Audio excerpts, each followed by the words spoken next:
tentang mengembangkan bakat ya. Jadi bakat itu yang ada di bab 6. Nah, itu nanti mengenai developing talent. Nah, jadi developing talent itu berisi tentang pelatihan dan pengajaran ya, pelatihan dan pengajaran, coaching and mentoring gitu ya.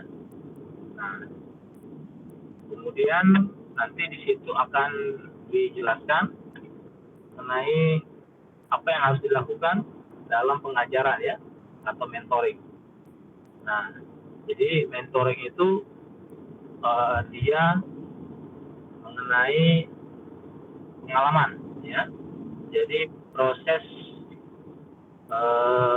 berbagi pengalaman, kemudian nanti dan pengetahuan ya, dan pengetahuan dari seseorang yang sudah berpengalaman ya, seperti itu.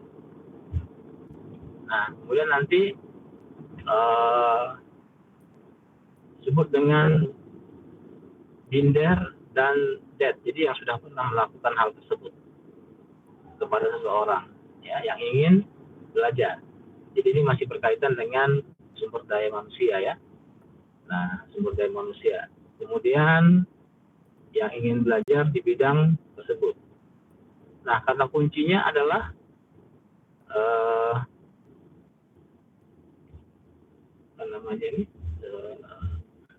berbagi, kemudian fokusnya lebih ke pengembangan ya, pengembangan diri dan karir.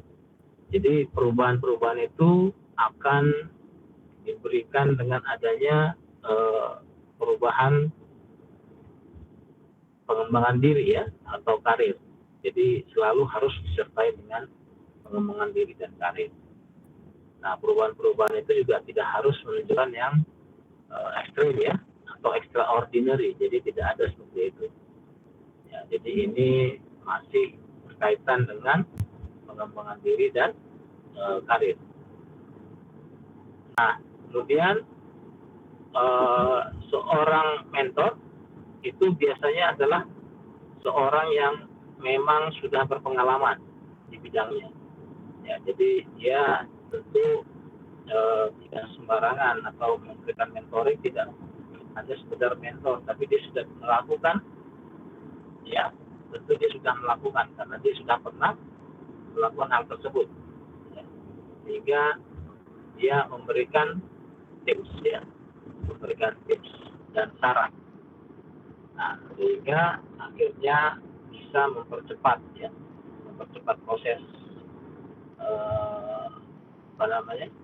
proses belajar ya. Jadi mentoring itu juga dia akan memberikan arahan, pengalaman. Jadi yang tadinya tidak bisa mengoperasikan sesuatu ya, atau kalau di kantor itu biasanya mengoperasikan komputer atau bisa mengoperasikan aplikasi untuk bisa digunakan dalam organisasi gitu ya. Nah, bisa digunakan dalam organisasi. Nah, kemudian apa yang dimaksud dengan manfaat ya? Manfaat dari coaching dan mentoring. Jadi coaching dan mentoring ini sudah dilakukan ya selama bertahun-tahun ya. Jadi sangat efektif ya dengan adanya mentoring ini. Ya, kalau di organisasi atau instansi atau industri biasanya disebut dengan pendampingan ya. Nah, pendampingan itu artinya pengembangan ya. Nah, misalnya contohnya satu studi menemukan bahwa pembinaan dalam meningkatkan produktivitas pribadi ya, kemudian kualitas, kemudian hubungan kerja dan kepuasan kerja. Nah, ini diperoleh kembali diperkirakan gitu ya 5 sampai 7 kali investasi awal. Nah, jadi itu sangat memberikan efektivitas, nilai tambahnya itu sekitar 5 sampai 7 kali ya, 5 sampai 7 kali. Kemudian apa yang diperlukan atau sasaran apa ya yang dilakukan atau tujuan apa. Nah, tujuan utama bisnis itu kan untuk memaksimalisasi ya, atau maksimasi ya, keuntungan bagi pemilik ya, atau pengusaha atau pemegang saham. Ya, jadi untuk memaksimalkan ya, tidak mungkin untuk meminimalkan profit ya atau keuntungan. Nah, kemudian sambil tetap mempertahankan tanggung jawab ya, tanggung jawab sosial perusahaan. Tujuannya untuk membantu ya, pasti tidak lain dan tidak bukan adalah membantu. Kemudian nanti dia bisa mengarahkan atau bisa membina dari proses bisnisnya, sehingga nanti ada terjadi pertumbuhan ya, dan mencapai tujuan. Nah, kemudian mereka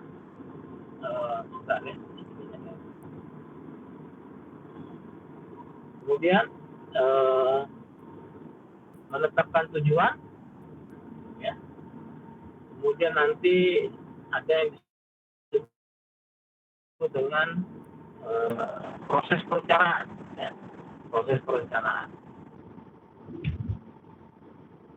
selama periode tertentu.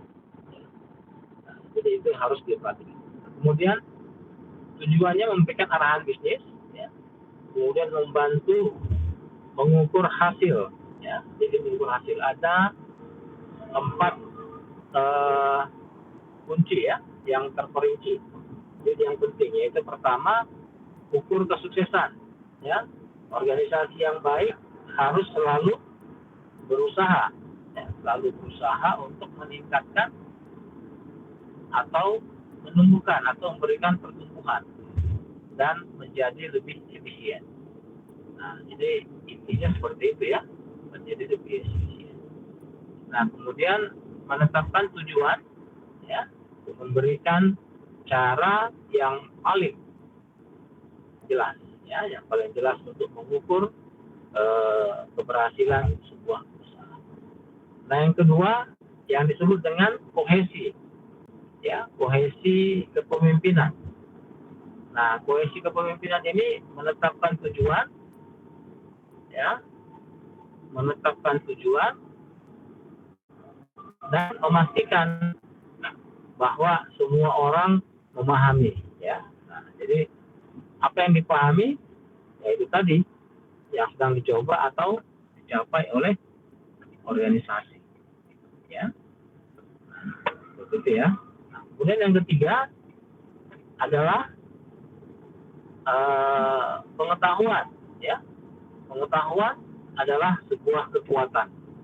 Jadi dengan melakukan pengetahuan yang tadi ya, jadi kalau mentoring pasti kita sudah tahu bahwa akan mendapatkan pengetahuan. Nah, jika seorang karyawan mengetahui dan memahami tujuan, maka itu akan menjadi lebih mudah ya baginya. Jadi untuk membuat keputusan harian berdasarkan tujuan jangka panjang. Kemudian yang terakhir, yang keempat, dia menilai kembali tujuannya. Jadi di review kembali ya, tinjau ulang. Jadi tujuan ditetapkan,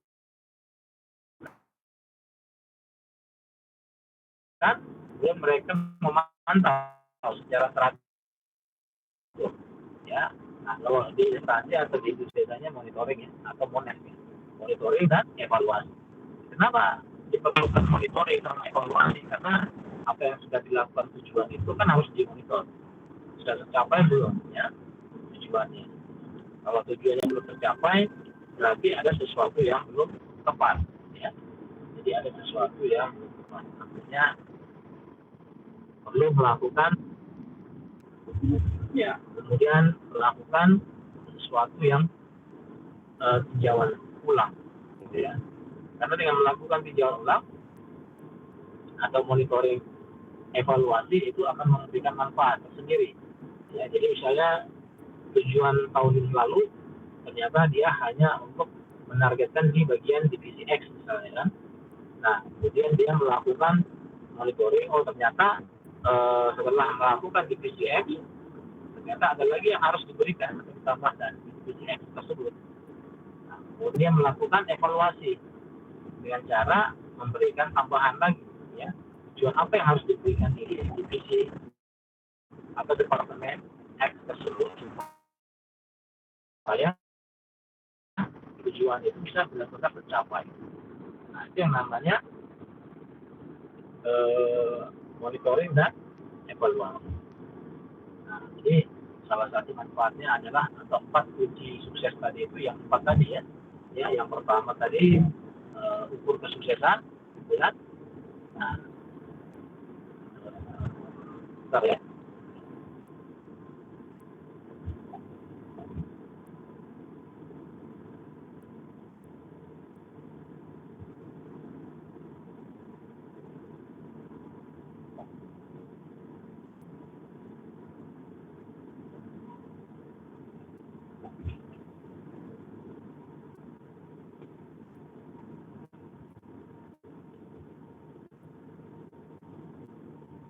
Ya. Nah, jadi ukur kesuksesan itu dengan hal tersebut ya. Nah, apalagi ya. Jadi ini saya menerangkan ini dari buku Changeman ya. Dibuka ya, buku Changeman-nya. Kalau saya pakai HP ini, ya, nggak pakai laptop. Chargernya habis tadi, baterainya. Nah, jadi ini yang menjadi yang penting ya, buat kita untuk dipelajari. Nah, kemudian selanjutnya yaitu adalah menetapkan tujuan bisnis. Kemudian ada 2 perangkap besar ya yang harus dihindari. Jadi jebakan lah ya istilahnya kan. Ini kan jebakan Batman ya. Nah, ada 2 perangkap besar jebakan yang harus dihindari. Ya, yang pertama menetapkan tujuannya tinggi, gitu ya. Menetapkan tujuannya tinggi yang tidak realistik, gitu ya. Nah, jadi perubahan-perubahan itu kadang-kadang terlalu overconfidence, jadi atau overestimasi ya, atau overestimated sehingga besar pasak daripada tiang. Artinya kemampuannya nggak sampai ke sana. Tapi itu yang harus dihindari. Tujuannya tetap dilakukan, tujuan yang bagus tetap dilakukan, tapi jangan terlalu over realistik. Nah, kan terlalu over realistik. Jadi yang semampunya yang sudah kita ukur, ternyata kemampuan kita hanya sampai di sini, gitu ya. Nah, jadi itu harus dihindari. Nah, kemudian itu satu ya. Nah, kemudian jangan sampai menetapkan tujuan terlalu tinggi, ya, karena karyawannya juga harus realistik ya, karena kemampuan mereka juga terbatas ya. Karena kemampuan karyawan itu kan mereka bukan Superman ya, tapi mereka adalah manusia biasa ya, tapi dengan kemampuan yang harus diukur, yang terukur dengan kemampuan mereka ya.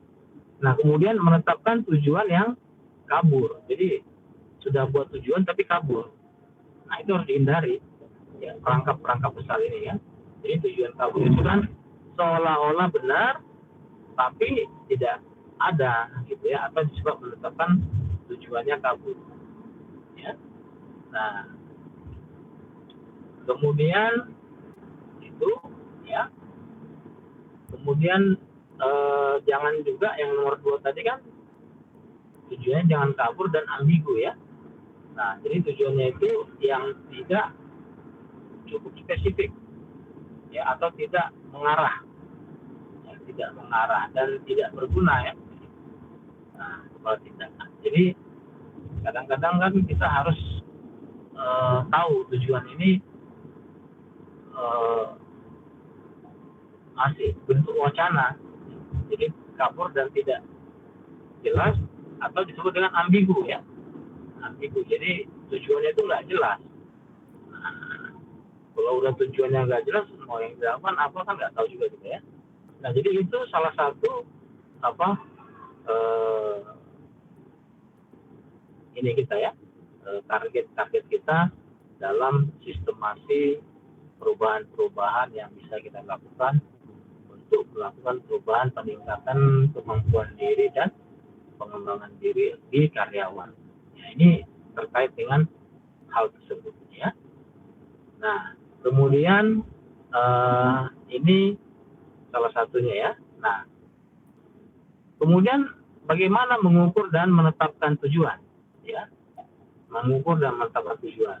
Nah, perlu untuk meninjau tujuan ya pada waktu-waktu tertentu ya sepanjang tahun. Nah, misalnya kita harus memberikan seperti pertanyaan atau review ya, atau jawaban yang harus kita jawab sendiri ya, jawaban yang harus kita jawab sendiri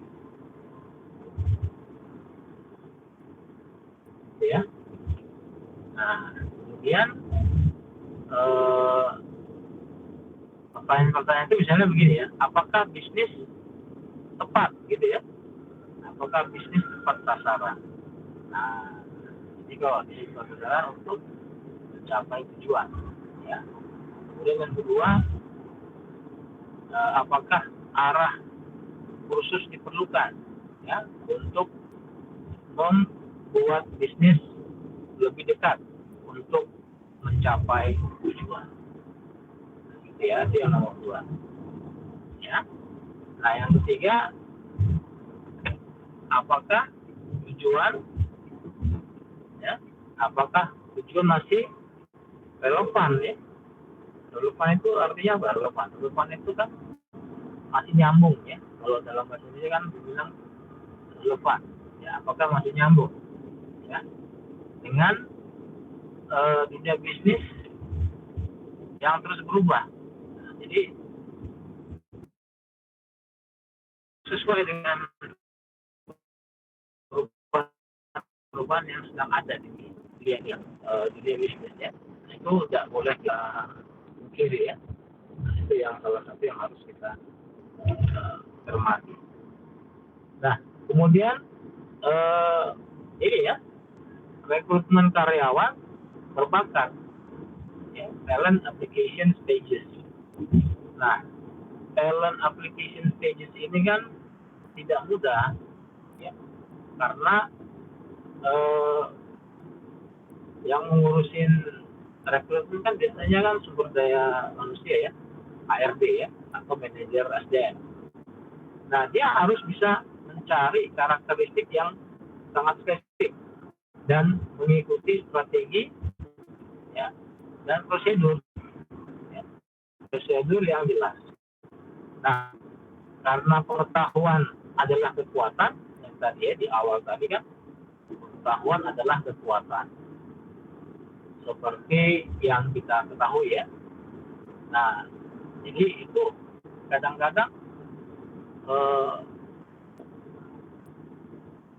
tidak, memang kebanyakan sih rata-rata 70% itu, cuma 70% aja sebenarnya rekrutmen itu bisa menentukan karyawan itu bisa diseleksi dengan cara yang tepat gitu ya.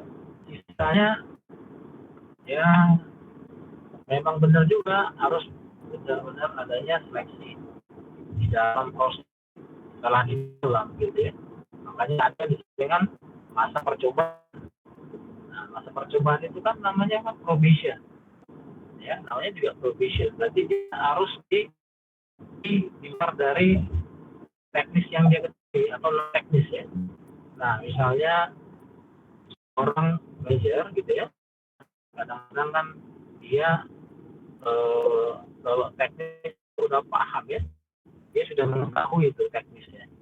Jadi kalau apa yang harus dilakukan biasanya bisa di kepala ya. Nah, tapi yang non teknis itu tidak bisa. Kadang-kadang mereka itu tidak mengetahui bahwa di teknis itu kan menentukan ini mereka apakah bisa menyelesaikan masalah yang ada atau bisa mencari solusi sehingga masalah-masalah itu tidak mengganggu ya produktivitas dan efektivitas dari perusahaan-perusahaan yang sedang kita bangun ya. Nah jadi kalau ternyata ya, misalnya non teknis itu mengganggu, maka seorang pimpinan atau manajer dia tidak lagi realis gitu ya. Kalau sudah mengganggu gitu ya, biasa ya gue di situ balik kalau dia nggak solusinya dia harus ya solusinya bukan lagi teknik, dia harus pendekatan ya, nama pendekatan apa pakai approachment ini ya memang harus bisa menempatkan dia sebagai pimpinan, tapi dia bisa juga menempatkan dia sebagai apa sebagai sahabat gitu ya dengan anak buahnya atau staf di bawah. Jadi itu yang disebut dengan penempatan diri. Nah, hal yang lain saya lihat di rekrutmen itu kan untuk mendapatkan seorang yang benar-benar pintar gitu kan bisa dicari pakai ukuran ya. Kalau di HRD itu kan ada ukuran apa namanya ukuran akademik ya, kemampuan akademiknya misalkan dari spasial gitu ya, terus dari pengukuran ruang gitu ya. Ada juga dengan pengukuran numerik angka. Nah itu yang pintar bisa itu menjawab ya, apalagi yang IQ-nya tinggi ya. Tapi kan ketika diuji nanti disuruh gambar kan, dia disuruh gambar, dia disuruh menggambar suatu orang sebagai manusia yang utuh gitu kan. Nah yang utuh itu mulai dari kepala sampai kaki. Ternyata yang menggambarkan seorang itu sebagai menggambar orang dengan yang utuh itu kan yang mudah ya. Dia bisa menggambarkan kepala, bukan hanya kepala, dia harus sesuai dengan apa yang diekspektasikan. Nah, jadi menggambar orang itu tidak mudah. Biasanya kan ada tuh ya kalau dalam seleksi ya, proses jadi karyawan kan disuruh cobalah gambar orang tapi utuh gitu dari kepala sampai kaki gitu ya. Nah, itu yang menjadi hal yang perlu kita ketahui. Nah ada juga yang nggak bisa juga menggambar itu ya, nggak bisa menggambar orang. Nah, ada juga yang menggambar 8 kotak itu ya, gambar 8 kotak itu bagian psikologi bisa menilai orang yang dikasih apakah dia memiliki target gitu ya, apakah dia punya target selama 5 atau 10 tahun. Itu ada artinya tuh kalau kita ujian kotak itu ya, saya lupa namanya itu kotak, kita bisa melihat seseorang ya, apakah dia orang yang saintifik ya, apakah dia orangnya artistik, itu bisa kelihatan dari itu. Nah, ternyata ada ukuran-ukurannya tuh. Misalnya dia menghadapi masalah gitu ya. Bagaimana dia menyelesaikan masalah itu? Nah, di kota itu ada gambarnya tuh. Bagaimana dia bisa menyelesaikan? Ya.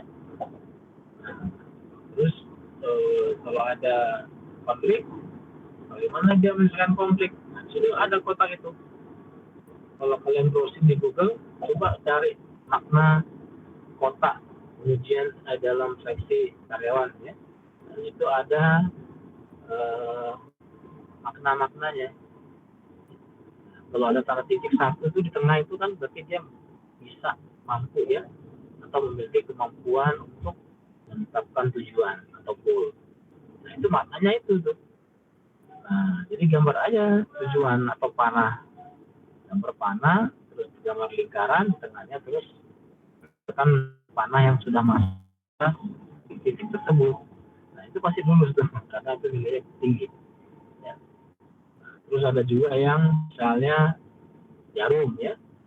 Nah, mengenai jarum itu ada maknanya untuk jarum.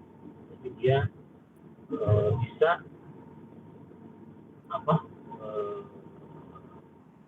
menghadapi banyak orang gitu ya, lebih banyak orang dari masalah-masalah yang ada ya. Nah, jadi itu maknanya. Jadi rekrutmen karyawan itu tidak hanya sekedar rekrutmen, tapi dia bisa menilai karakteristik psikologinya ya. Kadang-kadang kan kalau ada masalah itu belum semua bisa diselesaikan ya, dengan cara yang baik. Oke, oke, itu dulu kuliah kita. Eh, Selanjutnya presentasi ya. Nah, presentasi yang kemarin tinggal berapa kelompok lagi yang belum presentasi? 2 lagi. Oke, silakan. Kalau bisa dua-duanya presentasi. Kalau cukup ya, kalau nggak cukup minggu depan lagi nggak apa-apa. Silakan, saya buka itunya, berbagi slide itunya. Silakan. Iya Pak, izin. Ya, Mohon maaf Pak, saya hari ya. ini presentasi ya Pak. Kelompok saya hari ini presentasi. Iya. Karena saya mau berangkat bekerja, jadi saya nggak bisa ikut presentasinya. Yang Apa presentasi tidak siapa? apa-apa? Yang presentasi kelompok saya, kelompok 3. Ya, maksud saya siapa yang bisa mempresentasikan kalau semua nggak bisa. Oh, saya sendiri Pak, karena saya mau berangkat kerja, jadi saya nggak bisa presentasi hari ini. Oke, masih ada satu lagi kan? Kelompoknya kan 2 yang belum ya. Kelompok yang sisanya masih bisa nggak? Kami bisa Pak. Silakan. Baik, langsung dimulai aja ya Pak Frans ya. Langsung ya. Ya, selamat malam Pak Frans dan rekan-rekan mahasiswa. Semuanya kami dari kelompok 3 ingin melakukan presentasi mengenai analisis perubahan yang terjadi di tempat kerja. Ini dalam presentasi perubahan struktur organisasi pada PT Bank Negara Indonesia. Selanjutnya kelompok kami terdiri dari Kak Kurnia Soleha, Kak Sepia, izin tidak ikut presentasi karena lagi perjalanan dalam kerja, terus Kak Rizka Ayu Mutiara, Kak Mesti Septiani, dan dengan saya sendiri Dian Rahmat Nugraha. Selanjutnya slide selanjutnya akan dibacakan oleh Kak Rizka, silakan. Baik, di slide pertama ada latar belakang.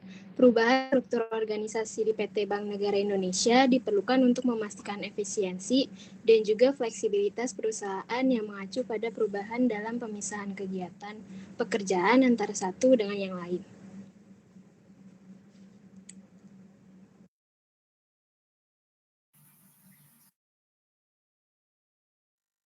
Selanjutnya di sini ada tujuan utama dari perubahan struktur organisasi di PT Bank Negara Indonesia, yakni untuk meningkatkan efisiensi dan juga fleksibilitas perusahaan dan memastikan bahwa perusahaan dapat beradaptasi dengan perubahan pasar yang semakin cepat. Selanjutnya akan dibacakan oleh Kak Mesti, silakan. Baik, terima kasih. Di sini ada tantangan dalam implementasi perubahan. Ada 3 poin dan yang pertama itu ada perlawanan perubahan. Semua anggota tim akan menerima perubahan dengan mudah. Diperlukan komunikasi yang efektif dan kepemimpinan yang kuat untuk mengatasi tantangan ini. Yang kedua, koordinasi dan komunikasi. Implementasi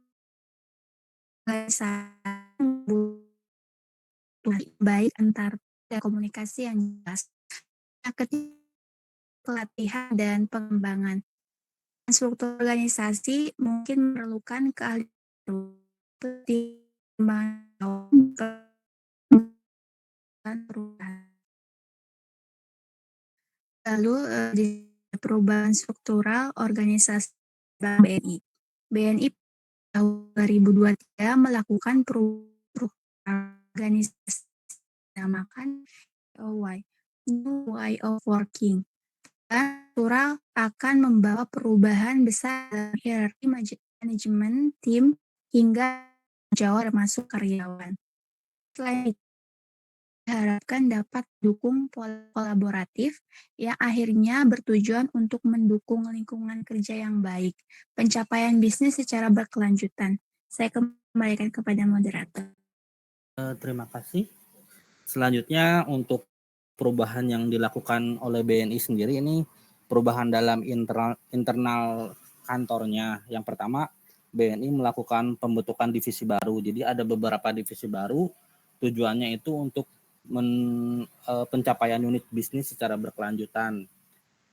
Terus ada melakukan beberapa merger. Jadi dari yang dulunya berpisah, unitnya disatukan agar lebih efisien, terus lebih kolaboratif gitu. Terus dilakukan juga perubahan nama seperti nama divisi semuanya dirubah untuk lebih fresh, unit kerjanya, kantor cabang dirubah menjadi brand office. Selanjutnya Kak. Tantangannya dalam perubahan ini tentu ada tantangan sih yang dihadapi sama BNI. Jadi tak sedikit organisasi harus melakukan perubahan tak terencana. Jadi kadang setelah melakukan perubahan harus dirubah lagi karena biasanya bersifat mendadak. Jadi secara spontan dalam perjalanan BNI sukses melakukan pembentukan divisi baru dan merger, tapi dalam perubahan nama menimbulkan masalah. Misalnya contohnya terkait biaya yang harus dikeluarkan untuk merubah nama-nama semua outlet atau semua cabang, terus kayak stempel juga harus dirubah dari kantor cabang menjadi brand office. Nah, hal tersebut karena terjadi biaya yang besar, BNI langsung bergerak cepat merevisi kembali perubahan nama ke semula. Jadi yang untuk perubahan nama itu tidak dilakukan. Jadi hanya merger dan itu aja penambahan divisi baru. Selanjutnya akan dibacakan oleh Kak Nia, silakan. Baik, terima kasih. Saya lanjutkan. Di sini ada manfaat perubahan struktur organisasi di PT BNI sendiri. Yang pertama, meningkatkan efisiensi dan efektivitas, lalu meningkatkan adaptasi terhadap perubahan, meningkatkan kinerja, meningkatkan kepercayaan stakeholder, serta meningkatkan identitas perusahaan pada PT BNI itu sendiri.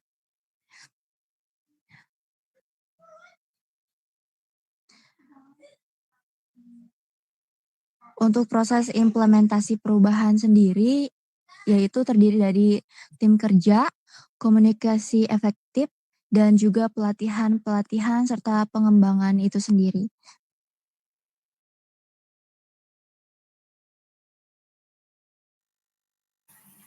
Dilanjut. Untuk kesimpulannya, saya backup sendiri.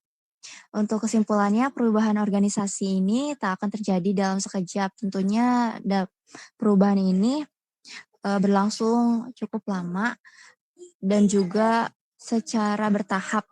Ini adalah proses yang berkesinambungan juga, dan manajemen itu harus memantau proses perubahan yang terjadi sehingga penyesuaian dari karyawan itu sendiri dan kerjasama antar tim, umpan balik, serta respon emosional dari karyawan dan peran kepemimpinan level eksekutif dapat terlihat dengan jelas.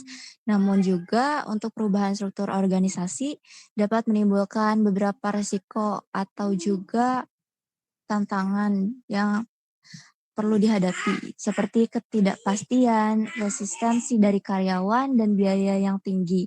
Nah, oleh karena itu, perusahaan perlu mempertimbangkan dengan matang sebelum melakukan perubahan struktur organisasi dan memastikan bahwa perubahan tersebut dapat dilakukan dengan baik dan efektif. Terima kasih. Selanjutnya, kalau misalkan ada masukan atau pertanyaan, silakan diajukan biar kami catat terlebih dahulu.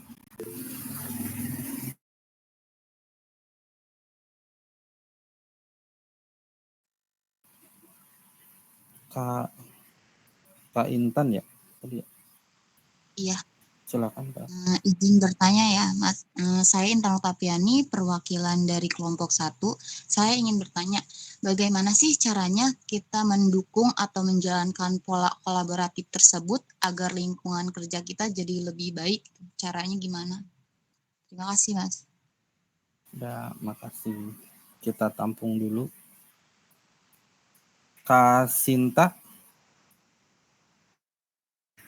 Izin bertanya, bagaimana cara mengevaluasi apakah perubahan yang diimplementasikan berhasil atau memerlukan penyesuaian lebih lanjut? Terima kasih.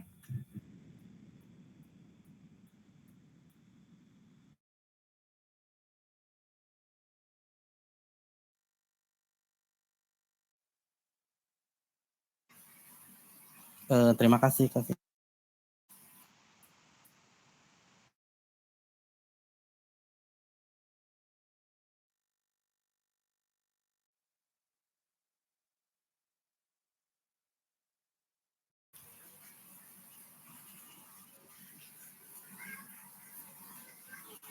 Maaf Kak Intan, boleh diulang lagi nggak pertanyaannya?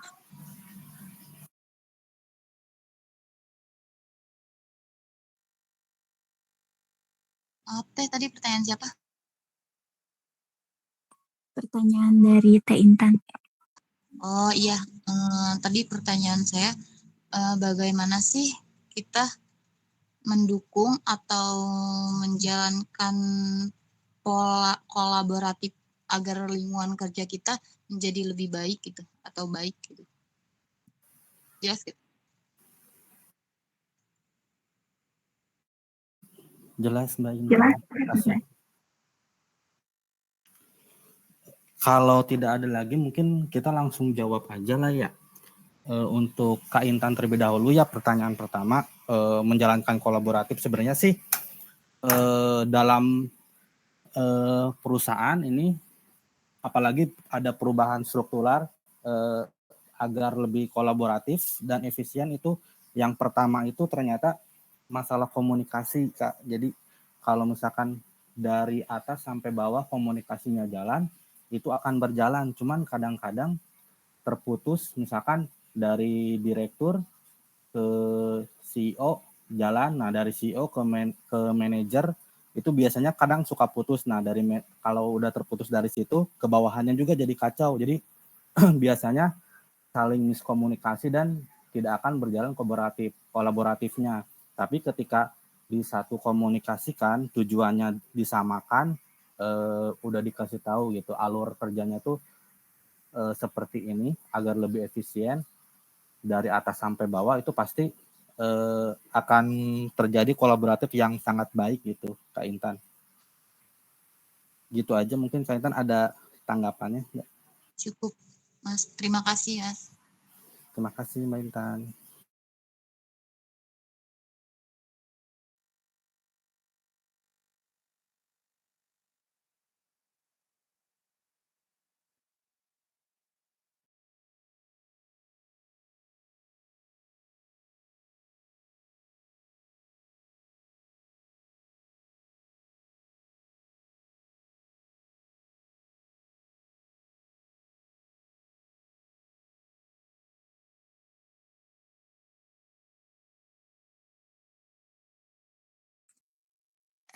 Izin menjawab pertanyaannya dari Mbak Sinta ya, tadi kelompok 4 ya Mbak?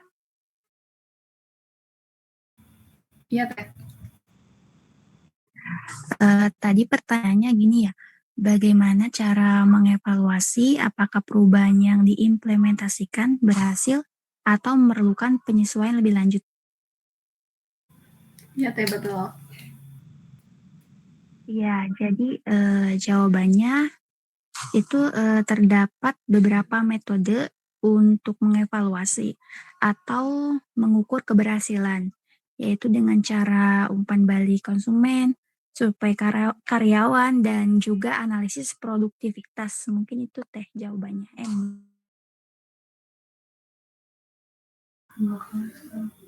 Oke, Teh, baik, terima kasih. Ya, sama-sama. Mungkin yang lain ada yang menambahkan, boleh ya?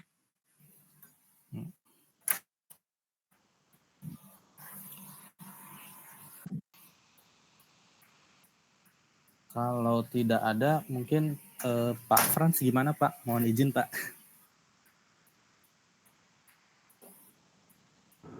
Ya, tadi pertanyaan kebanyakan sih mengenai mengapa dan kenapa ya. Nah, ini sebenarnya kan kalau di BNI perubahan-perubahan itu apakah sering dilakukan atau perubahan-perubahan yang biasa saja ya, atau bukan yang ekstrim. Kan ada perubahan yang ekstrim, jadi semuanya berubah. Totally ada perubahan sekitar 80% lebih. Nah, ini slide-slide ini perubahan-perubahan itu yang hanya tidak terlalu signifikan, ya, tidak terlalu signifikan, atau dia memang sangat ekstrim. Jadi harus dilakukan perubahan sehingga terasa perubahan. Karena kalau tidak dilakukan secara ekstrim, maka BNI tidak mengalami pertumbuhan.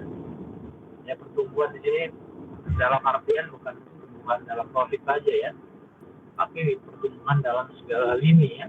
Kalau lini berarti setiap hal harus dimonitoring gitu ya. Jadi di hotspotnya itu kan mungkin di bagian controlling, terus di bagian marketing, terus di bagian humas gitu kan. Nah, ini perubahan-perubahan apa ini sebenarnya yang dipresentasikan? Karena kalau hanya perubahan-perubahan sementara yang hanya bisa untuk sebulan saja, tapi yang ekstrim kan dia panjang, bisa 5-10 tahun. Jadi terasa perubahannya. Ya, contohnya kayak seperti PT Garuda lah ya, contohnya PT Garuda Indonesia kan itu totally different ya, berubah semuanya. Berubah karena apa? Karena mereka kalau tidak dilakukan perubahan totally, maka PT Garuda itu bisa jadi akan tidak ada sampai sekarang kalau tidak dilakukan seperti itu. Meskipun dalam perjalanannya ada juga direkturnya yang korupsi kan, orang kan ketahuan ya, ada ketangkap ya, bagian apa itu saya nggak tahu, tapi tetap juga ya ada bagian kesalahan dalam bagian. Nah, yang dipresentasikan ini dalam bidang apa gitu ya? Coba dijelaskan. Baik Pak Frans. Jadi ini tuh Pak new way of working. Jadi kita disingkatnya NWOW. Nah, jadi BNI ini mempunyai tujuan Pak. Jadi sebenarnya ini perubahannya juga agak ekstrim Pak. Karena ada perubahan zaman kan Pak, Bang nanti kedepannya kayak nggak ada teller gitu Pak. Jadi cuman pakai mesin gitu. Nah ini jadi untuk menyambut dunia baru gitu Pak di dunia perbankan. Ini tujuannya dari ini tuh untuk mempercepat cara kerja, mempercepat adaptasi dengan teknologi baru Pak yang dibutuhkan di zaman sekarang. Terus untuk meningkatkan mempersiapkan pegawainya itu future ready capability, jadi kemampuan bersaing dengan kompetitif gitu Pak. Jadi nanti kedepannya SDM-nya itu akan lebih sedikit atau bahkan mungkin di teller tidak ada, jadi dilatih untuk menggunakan mesin semua misalkan kayak gitu. Terus untuk divisi-divisi lebih sedikitkan, jadi tidak terlalu banyak tapi efisien Pak, jadi lebih kolaboratif di satu divisi seperti itu Pak. Jadi lebih kalau menurut saya lihat sih banyak perubahannya karena lebih ke bermain ke teknologi yang baru Pak. Jadi tidak nanti kedepannya mengurangi SDM sih Pak ke ininya Pak. Gitu Pak. Teknologi yang digunakan sudah ada. Iya Pak. Jadi sudah ada, cuman tellernya kayak masih ada gitu. Dari dulu 5, sekarang misalkan jadi 2. Karena udah ada mesin yang store tunai yang di depan teller itu Pak. Jadi kalau ada yang misalkan mau store langsung ke situ aja. Kalau enggak mau buat ATM tidak perlu ke CS, tapi nanti ada petugasnya cuma satu yang mengarahkan ke mesin Pak. Buat ATM sendiri bisa di mesin kayak gitu Pak. Tapi di slide-nya nggak ada gambarnya ya, teknologinya. Dijelaskan belum? Nggak dibuat nggak kelihatan kan? Di tujuannya sih tadi tuh slide 6 kalau nggak salah. Cuman kalau gambarnya tidak ada Pak. Tidak ada. Belum dimasukkan ya Pak. kalau bisa ditambahkan teknologi yang sebelumnya dengan teknologi setelah digunakan, sehingga gambarnya aja, gak usah alatnya. Kalau ada alatnya malah lebih bagus ya. Tapi kalau ini kan Iya, Pak. hanya sistem ya, kayak diagram alir lah.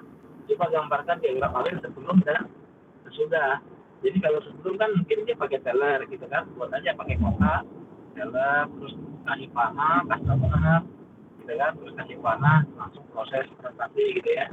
Nah kalau yang sudah berarti teknologinya digambar, jadi nggak ada orang kan, berarti nggak ada kasir.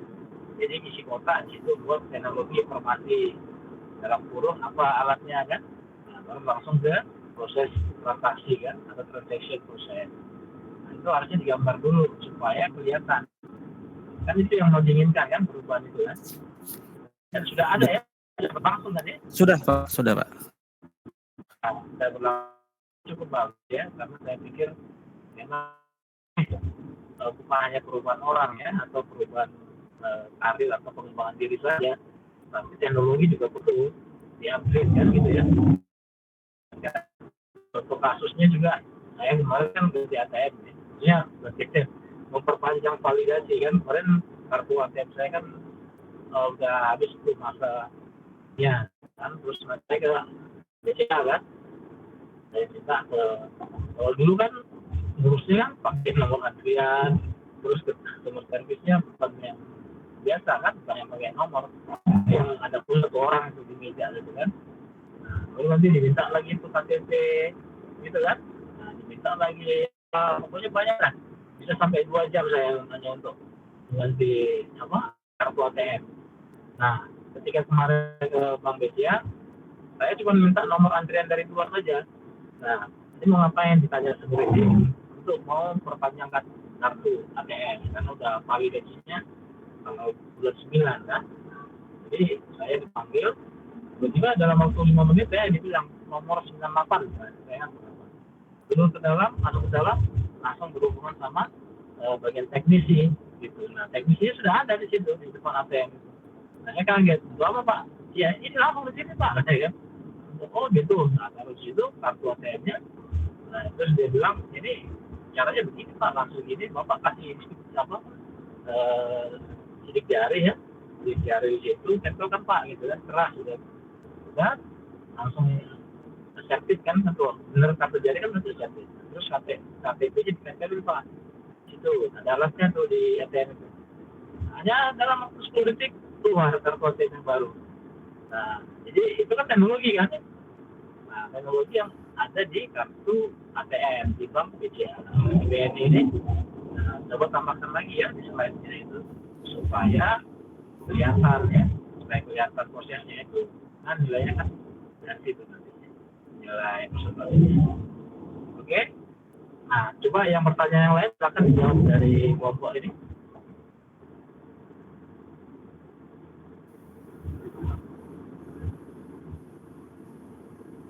Sudah dijawab semua? Sudah semua, Pak Fran. Semuanya. Oh, sudah semua ya. Oke, jadi kekurangannya tadi ya, berarti ya, apa namanya? Teknologinya, Pak ya. Diagram alir ya. Singkat aja, nggak usah panjang-panjang diagram alir, sehingga kelihatan processing teknologinya itu di bagian mana, sehingga nanti signifikannya kelihatan gitu ya. Nah, ini cukup baik juga ini topik perubahan ini dalam atau ini. Oke, saya pikir itu dulu. Nah, kelompok yang sisanya kapan? Karena minggu depan udah UTS ya. Ini sesi berapa kita? Sesi ke-6 ya? Kita sesi berapa ya? Sesi ke-6 hari ini ya? Iya, Pak.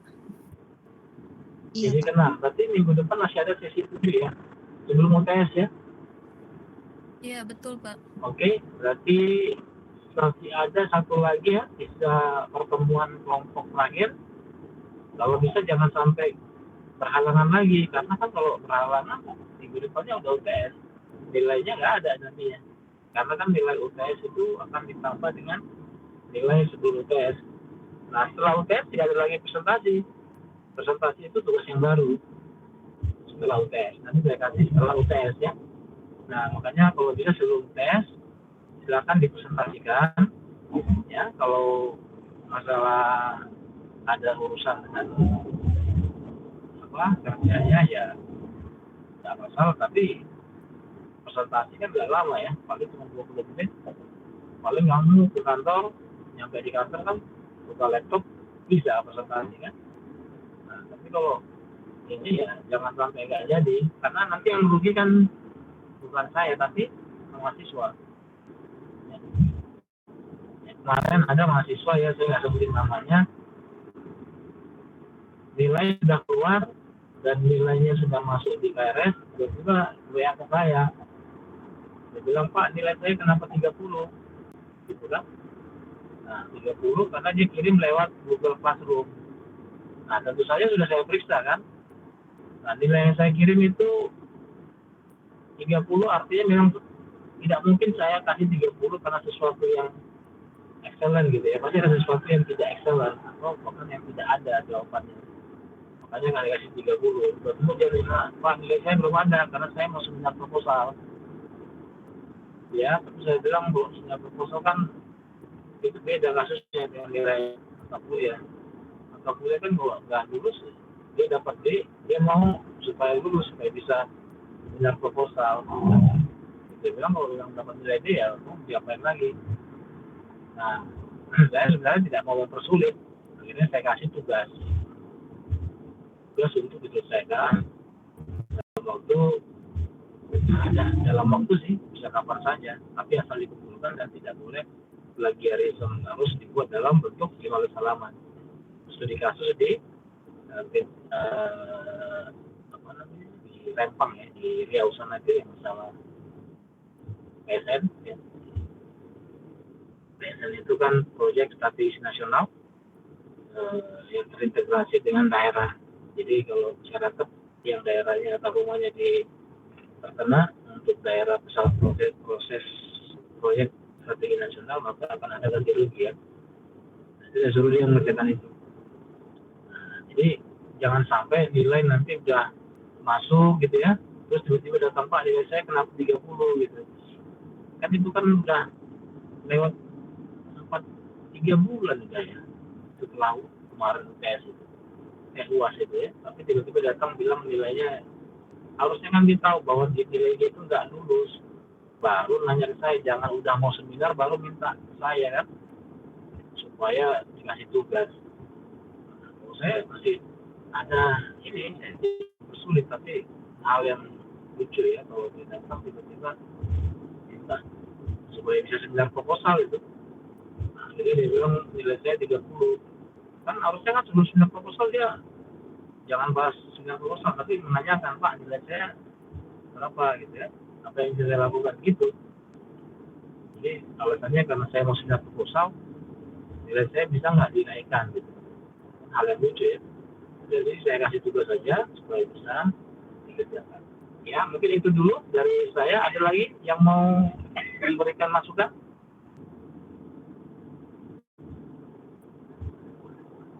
Yang mau ngasih tambahan? Bapak mohon maaf. Ya sebelumnya Intan kan masuk kelas Bapak terus belum masuk Edlink, Pak. Nah, kemarin udah bisa masuk Edlink. Sekarang nggak bisa lagi, ya. Pak. Lagi belum divalidasi. Jadi nanti Intan absennya gimana, Pak? Apa absen di grup aja atau gimana, Pak? Sebentar. Awalnya bisa Edlink. Awalnya beberapa sesi nggak masuk Edlink. Nah, terus masuk karena belum isi KRS. Terus beberapa sesi kemudian bisa isi KRS. Nah, terus karena ada masalah, KRS-nya tutup kembali. Terus udah dibuka kemarin waktu hari Sabtu. Nah, sekarang masih belum divalidasi. Jadi nunggu sampai besok. Jadi belum masuk Edlink. Validasinya dari siapa? Validasi dari saya apa dari dosen lain? Validasinya dari dosen akademik. Maksudnya tuh Intan hanya konfirmasi ke Bapak, jadi nggak bisa barcode, Pak. Oh iya. Siapa namanya? Intan? Ada nama lain? Intan apa? Intan Oktaviani, Pak. Intan Intan Oktaviani. Oktaviani ya. Iya. Oke, nanti saya validasi dulu berarti di handling ya, karena kan di handlingnya validasinya. Iya, Pak. Sinkronisasi ya, sepertinya sinkronisasi ya, bukan validasi. Iya, Pak. Sinkronisasi, baru nanti nama kamu muncul di manajemen perubahan untuk kelas 1, ya kan? Iya, Pak. Nah, oke. Tapi kamu sebelum-sebelumnya udah ikut sesi 1? Udah, Pak. Ikut terus, Pak. Dari sesi 1 sampai sesi ini selalu ikut, Pak. Oke, absennya udah ada terus ya, diisi di, Iya. saya suruh bikin file kan kemarin? Diisi Iya, ada di terus. share. Ada Pak di saya. Oke, sudah ada, berarti nanti saya cek lagi, kemudian saya sinkronisasi, sehingga nama Intan Oktaviani ada di handling, tapi di GCR ada ya? Di GCR ada, Pak. Nanti Intan di yang handling seperti yang itu. belum, nanti nggak apa-apa, itu bisa apa? Jadi saya buka, sinkronisasi, nama kamu ada di situ, supaya bisa ngecek ya. Ya.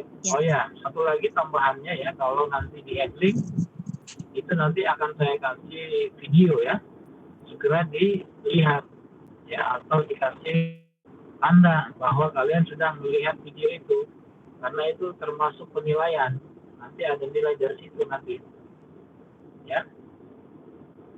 Oke, jadi nanti ada video saya kasih di situ bahan kuliah, dan itu harus dilihat dan dibaca ya. Kemungkinan juga bisa ada di UTS juga ya, video tersebut. Jadi videonya misalnya tentang perubahan lah ya. Jadi video tentang perubahan, nanti di situ juga bisa ada nanti pertanyaan juga ya, dari UTS. Nah, kemudian untuk ini materi UTS ya, materi UTS kita itu adalah tidak jauh-jauh dari sesi 1 sampai sesi 7 ya. Jadi saya kasih yang dari situ aja, karena di luar itu enggak. Kemudian apa lagi ya, itu satu. Ya, yang kelompok yang belum silakan presentasikan, karena itu akan nilainya besar ya. Karena kebanyakan nilai yang saya kasih itu tugas dan presentasi ya, kehadiran itu proporsinya bobotnya besar, sehingga nilainya bisa kemungkinannya akan membantu lah ya. Misalnya UASnya rendah, itu kan nggak terlalu membuat jatuh nilainya. Tapi kalau UASnya dibuat 50%, nah makanya nilainya bisa jadi C atau D. Nah, jadi kalau presentasi yang nggak ada, nah dari mana nilainya? Karena UASnya kan sedikit, kecil ya. Maka bisa jadi 25% lagi buat nanti. Jadi bisa dia bumbung di ujung, kurus di belakang. Kan biasanya ini kan kurus di depan, belakangnya bumbung gitu ya. UTS dan UAS. Sekarang saya ubah itu karena metode-metode gitu kadang-kadang tidak tepat sasaran juga, membuat nilainya kecil, bukan kecil ya, pemahamannya juga kecil, sedikit pemahaman. Nah kalau begini kan bikin kelompok, diskusi, pemahamannya kan dia lebih kena dibanding hanya nilai UTS, menjawab pertanyaan. Nah tentu kita paham apa yang kita tulis di situ ya. Nah, jadi sebenarnya pengajaran itu adalah seperti itu ya, dua arah ya, bukan hanya satu arah. Kemudian itu terus kita masih ada satu kali lagi sesi ke-7 minggu depan. Kemudian siapkan UTS. Ada lagi yang mau ditanyakan kira-kira? Pak, izin saya Rosida. Mungkin ada yang belum ada di. Saya Rosida, Pak, perwakilan dari kelompok 4 yang belum presentasi. Nah, izin bertanya Pak, untuk yang temanya kan kita tentang lingkungan kerja atau masyarakat, cuma tema yang diambil sama kelompok 4 itu ke lingkungan sosial, itu boleh nggak ya Pak ya? Sosial tapi tentang perubahan ya? Tentang apa? Tentang perubahan nggak sosialnya? Perubahan, Iya. kan topik kita kan manajemen perubahan. Betul Pak, betul. Perubahan apa yang mau dipresentasikan? Perubahan apa? Sebentar. Apa temanya? Temanya apa? Temanya perubahan media sosial apa, kayak dulu kan nggak ada zaman teknologi, sekarang pakai teknologi kayak gitu, kayak perubahan gender, terusnya yang dan yang. Oh, gender. Gender itu yang antar female Banyak sama sih Pak, male gitu ya. dari ada yang Perempuan gender, dan terus laki-laki ya. ada dalam media sosial, terus kesehatan dan lain-lain tuh Pak kayak gitu. Jadi dari perubahan sehari-hari ibaratnya kayak gitu Pak. Hah? Perubahan sehari-hari. Iya betul Iya, Pak, kayak kan gini, perubahan sosial. kamu berbicara tentang gender. Gender ini kan masih wacana di awang-awang. Apa yang mau dibahas tentang gender? Misalnya dia pekerja di perusahaan, tapi ada terjadi perubahan gitu. Kira-kira apa yang mau diamati? Apa?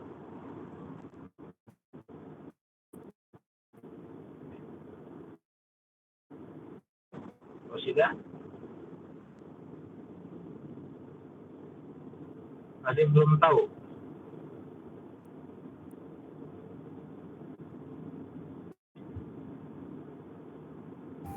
Jadi kayak misalkan itu perubahan di Pak izin. Iya.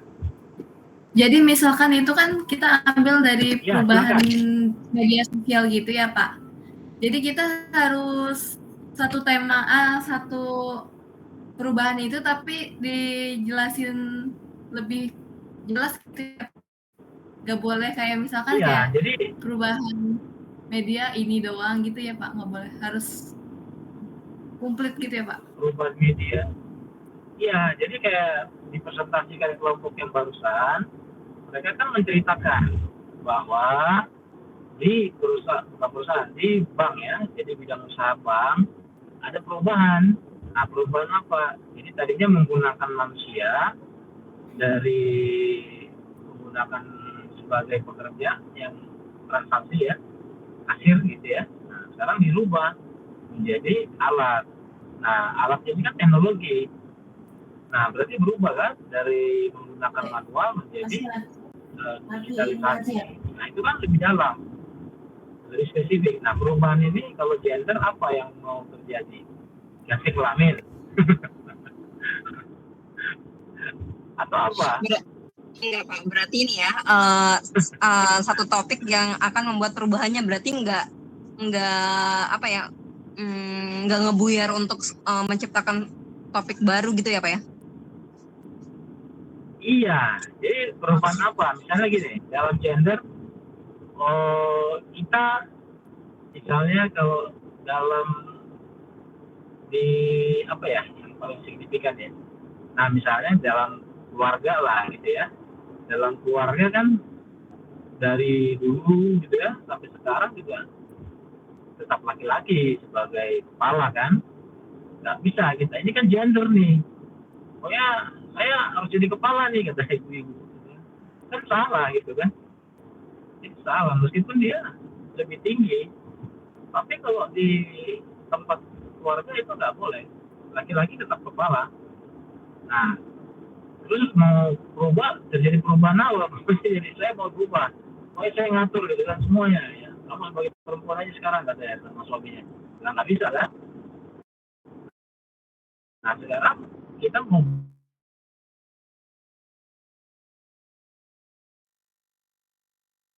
Oke Pak, makasih Pak udah paham Pak.